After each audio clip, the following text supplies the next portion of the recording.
네, 시청자 여러분 반갑습니다. 저는 그 마블러스의 이제 원무석 팀장입니다. 이제 부동산과 관련된 기사를 사실 저희가 이제 항상 투자자분들과 함께 공유를 좀 하고 있는데요. 어떤 기사를 보면은 내용이 너무 어렵고 또 같은 내용을 가지고 이제 언론사별로 이제 완전히 다르게 보도를 하면 일반 투자자분들께서 이제 가장 큰 불편함으로 좀 꼽아주셔서 이렇게 이제 어렵지 않고 조금 쉽게 이제 일반인의 눈높이에서 알려드리고자 이제 마련을 했습니다.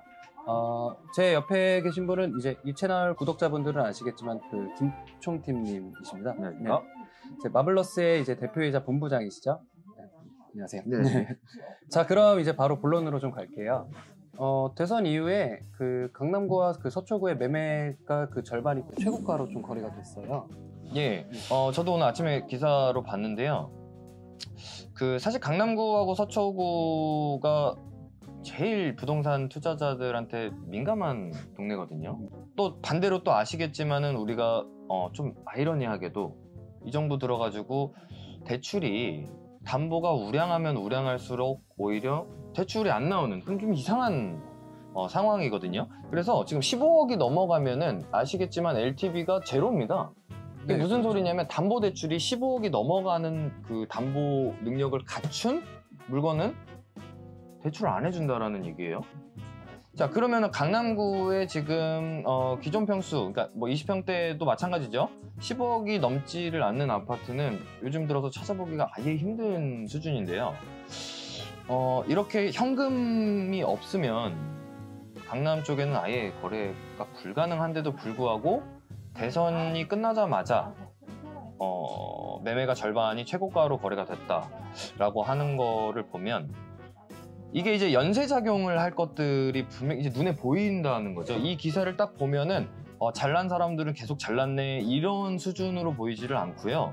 저는 지금 이 내용이 이 사람들이 뭘 위해서 현금을 가지고 있는 이 투자자들이 고액 투자자들이 뭘 위해서 이런 매매들을 했는가 이게 조금 더 눈여겨봐야 될 포인트가 아닌가 뭐 그렇게 생각을 합니다. 그게 무슨 뜻인가요? 그러면은 그 강남에서 최근에 일어난 그 매매건들이 결과를 미리 알고 움직인 거, 뭐 이런 거 아니면은 뭐 수혜를 미리 볼 것에 대한 뭐 확신을 가지고 한 예. 거래들이다 이런 것들이라는.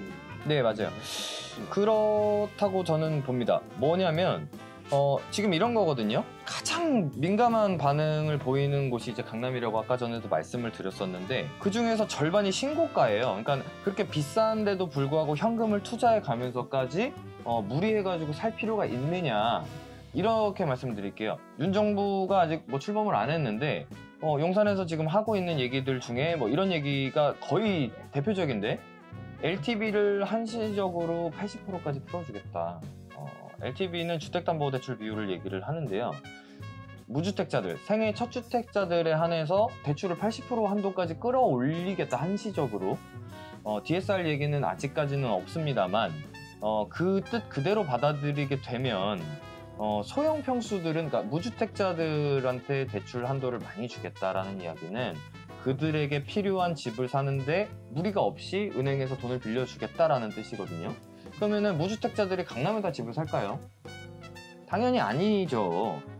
무주택자들이 강남에다가 집을 사는 게 아니고 그 사람들은 그 사람들이 필요한 집을 사게 되는 거예요. 예를 들어 볼게요. 이런 거예요. 예를 들어서 나는 현실적으로 수도권에 20평대 아파트가 필요한 사람이에요. 무주택자니까 그 정도가 현실적으로 나한테 잘 맞아.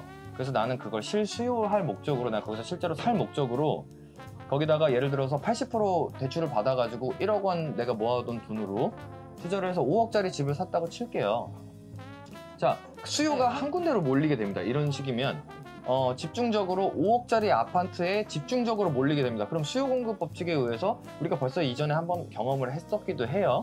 근데 5억짜리 아파트에 몰리기 시작을 하면은 이 5억짜리 아파트의 물건들이 사라지기 시작을 합니다. 팔려서 사라지는 것도 있고요. 물건을 거두기도 합니다. 이렇게 들어간 물건들은 재단장을 해갖고 새로 나오는데요. 가격표가 새로 붙어서 나오죠. 6억대 나올 수도 있고 7억에 나올 수도 있어요. 그런데 문제는 여기서 끝나지 않고 연쇄작용을 한다라는 얘기예요. 그렇게 해가지고 5억짜리 아파트가 6억이 됐어요. 네. 그러면 그 원래 그 바로 옆에 있었던 평수가 조금 더 컸었던 거, 그건 6억이었거든요. 그러면은 작은 평수가 6억이 됐는데 이 6억짜리 아파트는 그대로 6억일까요? 아니라는 거죠. 올라간다라는 거죠.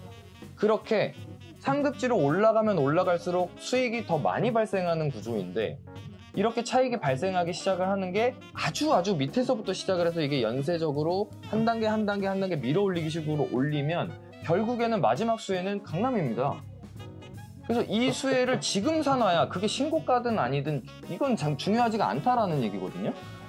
그러면은 뭐 20억이든 30억이든 일단 현금 가지고 있는 거 지금 잘 쟁여놨으니까 인플레 시작되니까는 지금 일단 부동산에다 받겠다, 뭐 이런 뜻으로 저는 해석을 하는 거고, 여기에 인플레를 또 빼면 안 되죠. 지금 이제 우리가 바로 다음 기사 볼 내용인데, 저는 지금 이 인플레만 가지고 2박 3일도 떠들 수 있어요. 지금 심각합니다. 지금 하나 더 그 추가를 드리면 의견이 이제 사실은 이런 거죠. 현금의 가치가 이제 앞으로 떨어질 것이다, 원화 가치가 하락할 것이다 넘어서서 뭐 기축통화도 마찬가지인데 화폐 가치가 떨어질 것이다라는 게 지금 기정사실화가 됐어요. 이러면서 현금을 가지고 있었던 사람들이 이 현금을 그대로 통장에 둘 것이냐, 당연히 아니라는 거죠.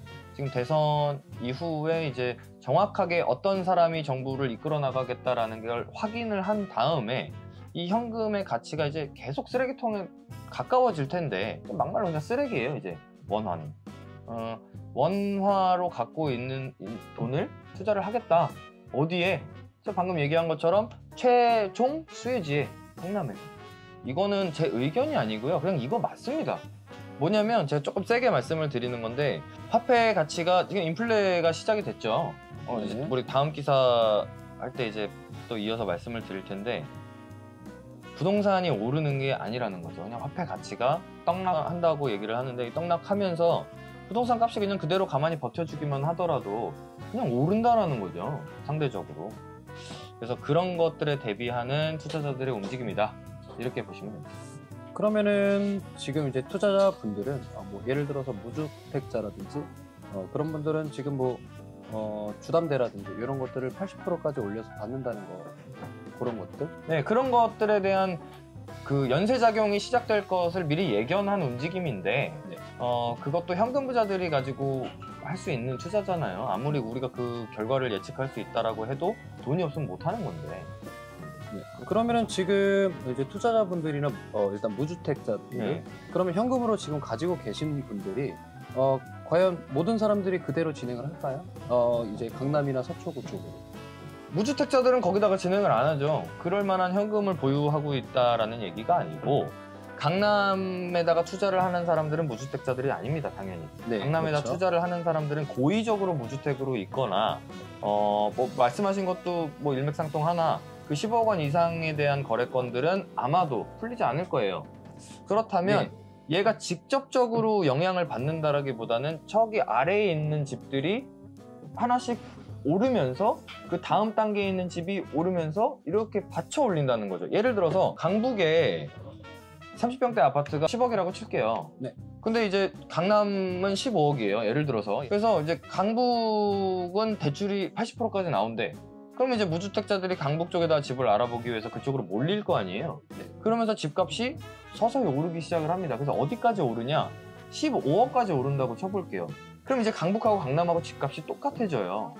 그러면 어떻게 될까요? 강남 집값은 그냥 밀어올리기 식으로 덩달아서 오른다. 그냥 이런 것들에 대한 그 미리 예견 가능한 것들이니까, 투자자들이 현금을 가지고 있는 사람들이 현금의 가치는 앞으로 똥이 될 거고, 이런 작용들로 인해서 강남이 최대 수혜지가 될 테니 이 썩어 빠져가는 이거를 이 황금 덩어리에다가 넣겠다.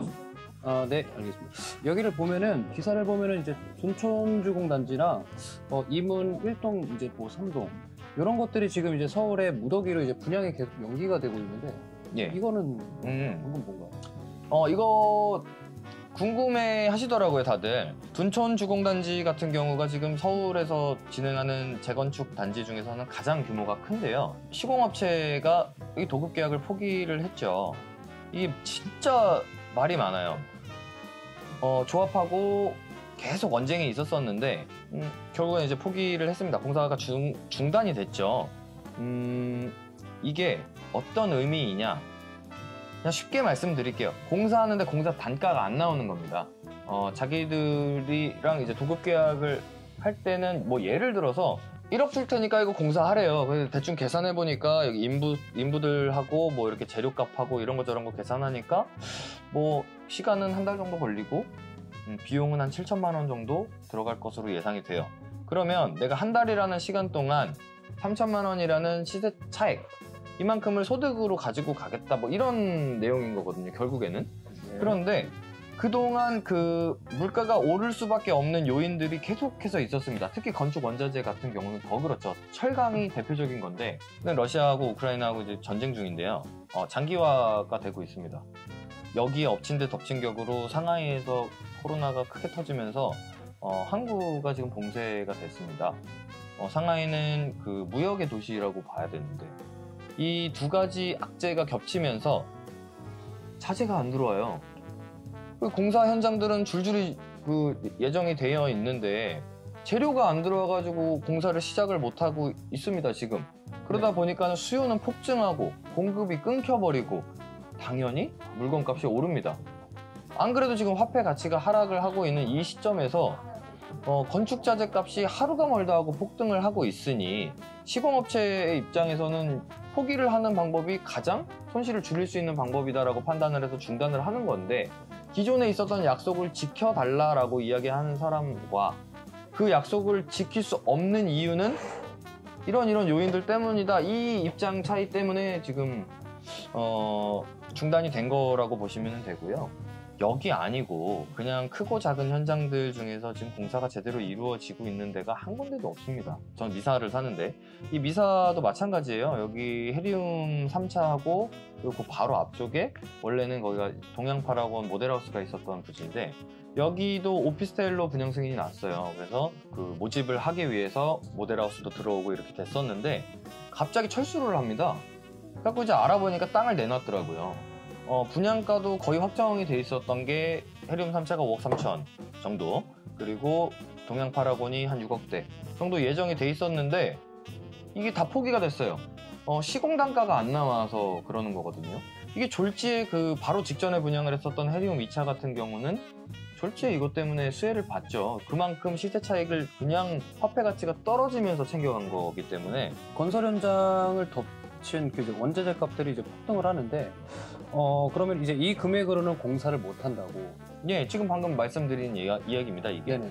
그 작은 건설 현장부터 큰 현장까지 어쨌든 우리가 건물을 지으려면 재료가 필요한데 다 묶여 있고 늦게 들어오고 나 말고 찾는 사람들은 많고 정부는 지금 250만 가구다 뭐다 지금 만들어 되겠다고 계속 얘기하고 있고 물건 잠그는 사람들도 많다는 거죠. 지금 확정적으로 공급이 시작된다라는 거를 알고 있기 때문에 매점 매석은 아니지만 결국에는 물건 구할 때가 나 아니면 없다라는 식으로 물건을 잠그고 가격을 올려버리면 이 안에서 생기는 폭리는 소비자가 한테 전가가 되거나 혹은 분양가 상한제 때문에 걸려 있으면 시행사나 시공사가 손해를 볼 수밖에 없는 구조거든요. 그러니까 이 경제를 자세히 보시면 모든 게 제로섬 게임입니다. 이게 파이는 정해져 있고요. 이 파이 안에서 누군가가 크게 먹으면 누군가는 적게 먹어야 되고 누군가가 자기가 먹을 양보다 많이 먹으면 누군가는 굶어야 돼요. 그러니까 나도 좋고 너도 좋고의 상황은 없는 구조거든요. 그러면 소비자가 보거나 분양자가 보거나 시행사가 보거나 아니면 시공사가 보거나 이 중에 한 명입니다. 그로 인해서 이득을 얻어내는 사람이 실제로 없다면 이거는 큰 문제라는 거죠. 파이가 줄어들었다라고 봐야 되는데 그런 경우도 있느냐? 예,